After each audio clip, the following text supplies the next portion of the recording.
The BFG, written by Roald Dahl. Chapter 1. The Witching Hour. The Witching Hour. Sophie couldn't sleep. A brilliant moonbeam was slanting through a gap in the curtains. It was shining right onto her pillow. The other children in the dormitory had been asleep for hours. Sophie closed her eyes and lay quite still. She tried very hard to doze off. It was no good. The moonbeam was like a silver blade slicing through the room onto her face. The house was absolutely silent. No voices came from downstairs. There were no footsteps on the floor above either. The window behind the curtain was wide open, but nobody was walking on the pavement outside.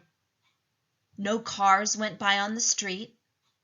Not the tiniest sound could be heard anywhere. Sophie had never known such a silence. Perhaps, she told herself, this was what they called the witching hour. The witching hour, somebody had once whispered to her, was a special moment in the middle of the night when every child and every grown-up was in a deep, deep sleep, and all the dark things came out from hiding and had the world to themselves. The moonbeam was brighter than ever on Sophie's pillow. She decided to get out of bed and close the gap in the curtains. You got punished if you were caught out of bed after lights out.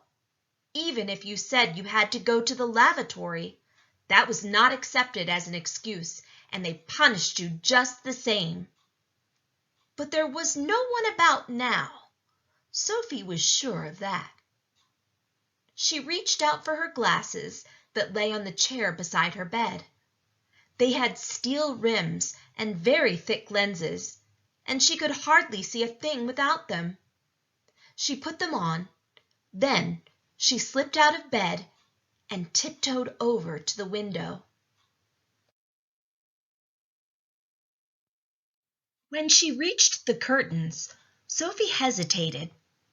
She longed to duck underneath them and lean out of the window to see what the world looked like now that the witching hour was at hand. She listened again. Everywhere it was deathly still. The longing to look out became so strong she couldn't resist it. Quickly she ducked under the curtains and leaned out of the window.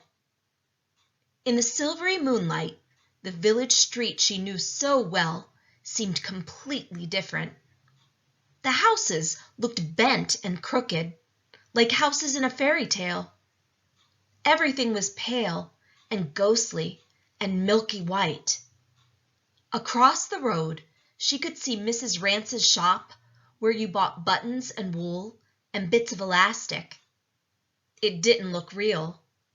There was something dim and misty about that, too.